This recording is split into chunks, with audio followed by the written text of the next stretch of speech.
A memory, AI assisted prescription and voice input কীভাবে আপনার clinical ওয়ার্কফ্লোকে আরও বেশি স্মুথ করবে সেটা দেখানো হচ্ছে। প্রথমত আমি এমন একজন পেশেন্টকে নিচ্ছি, সাপোজ নাফি 5 বার এসেছিল, যাতে আমি তার মেমোরিটা দেখাতে পারি। ওকে, এখন আমি যদি প্রেসক্রিপশানে যাই, যে বলি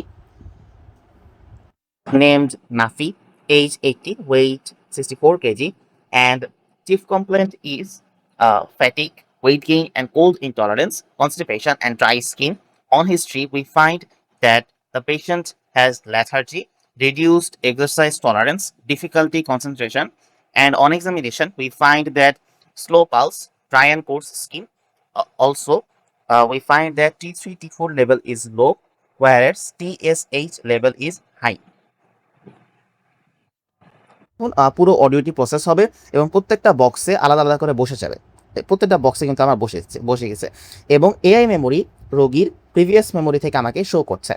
এখন এখানে যদি নাফি বানানটা ই দিয়ে এখানে ই হবে, বিকজ আমার নাম ই দিয়ে এটা লেখার পরপরে কিন্তু আমার প্রিভিয়াস যে মেমোরি সেটি চলে এসেছে। শুধু তাই না, ডাক্তারের প্র্যাকটিস প্যাটার্ন, ডাক্তারের স্পেশালিটি কীরকম, তার প্রেসক্রিপশন স্টাইল কীরকম ছিল, অ্যান্ড প্রিভিয়াসলি আমাদের ডিজিজের উপর তার কী ধরনের ডায়াগনোসিস ছিল, এই প্রত্যেকটা জিনিস কিন্তু চলে এসেছে। প্রথমে প্রাইমারি হাইপোথাইরয়েডিজম ছিল, দেন অ্যাকিউট রেসপিরেটরি ডিজিজ, দেন হাইপোথাইরয়েডিজম, দেন অ্যাকিউট রেসপিরেটরি ইনফেকশন, এই টাইপের প্রত্যেকটা জিনিস কিন্তু আমার এখানে শো করছে। ওকে, এবং আমি যদি হিস্ট্রিতে যাই, আমি কিন্তু হিস্ট্রিতে তার প্রিভিয়াস যে প্রেসক্রিপশন সেটাও দেখতে পাবো।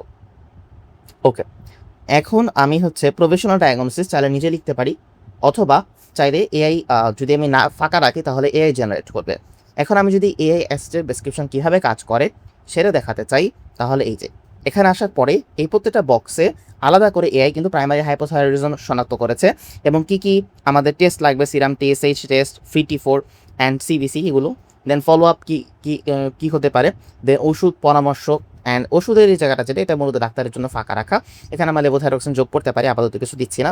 অ্যান্ড আমি যদি নিচে আসলে আমার এখানে পুরো ট্রিটমেন্ট প্ল্যান দেখাচ্ছে, কিভাবে আমরা প্ল্যান করব, কীভাবে তার ডায়াগনোসিস এবং সব কিছু, বিপদ চিহ্ন, রেফারেল, খাদ্য পানীয় কার্যক্রম, প্রত্যেকটা জিনিস দেখাচ্ছে। এবং শুধু তাই না, এগুলো বন্ধ করারও অপশান রয়েছে।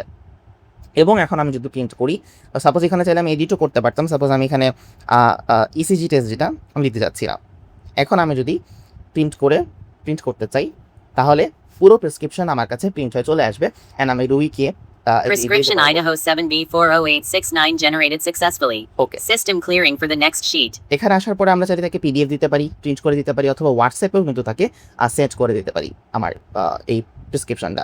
এবং প্রেসক্রিপশনের উপরে এই জায়গাটা ফাঁকা রয়েছে এবং নিচেও ফাঁকা রয়েছে। এটার মূল কারণটা হলো, আমাদের অনেক সময় যেটা হয় যে ডাক্তারের যেই প্যাড, সেই প্যাডের উপরে এবং নিচে এটা প্রিন্ট হওয়ার বিষয় থাকে। তো সেক্ষেত্রে উপরে এবং নিচে ফাঁকা থাকলে ওই প্যাডের ভেতরেই এই বডিটা প্রিন্ট হয়ে যেতে পারে। কিন্তু কোনো ডাক্তার যদি চান যে না, আমি আমার নিজস্ব প্যাড না, বরং কেয়ার স্ক্রিপ্টের যদি ডিজাইন থাকে সেই হেডার অ্যান্ড ফুটারে প্রিন্ট করতে চাই, সেক্ষেত্রেও কিন্তু অপশান রয়েছে। আমরা যদি এখানে গিয়ে হ্যাঁ, এখানে যদি ভিজিবিলিটিতে আমাদের এই যে ভিজিবিলিটি, এখানে যদি শুধু বডি প্রিন্টটিকে অফ করে দিই, অ্যান্ড এক্ষেত্রে একটা জিনিস যেহেতু ডেটা একজন ডাক্তারের, সেটা তো আসলে আমার কাছে নেই। এক্ষেত্রে যেটা করতে হবে, টেমপ্লেটে গিয়ে এডিট কনফিগারেশনে চাপ দিয়ে আমার কনফিগারেশন চেঞ্জ করতে হবে, সাপোজ লেখাগুলো আর কিছু না। এই লেখাগুলো চেঞ্জ করে দিলে এগুলো আবার আমার এই প্রেসক্রিপশানে প্রিন্ট হবে। এখন আমি যদি ড্রাফট থেকে যে কোনো একটা অ্যাপয়েন্টমেন্ট লোড করে আপনাদেরকে দেখাই, সাপোজ আমরা এটাকে লোড করলাম এখন, এবং আমি কি করছি, আমি আমার বডি প্রিন্ট যেটা, এটাকে অফ করছি। ঠিক আছে, এখানে কোনো বডি প্রিন্ট সিলেক্ট করা নাই, অর্থাৎ এখন বডি প্রিন্ট হবে না এবং আমার পুরো প্রেসক্রিপশনটা প্রিন্ট হওয়ার কথা। ওকে, এখন আমি যদি আসি, আমার পুরো প্রেসক্রিপশন কিন্তু এখানে শো করছে এবং আমার নিচে উপরে ডিজাইন সহ সব কিছু এখানে দেখা যাচ্ছে। সকলকে ধন্যবাদ।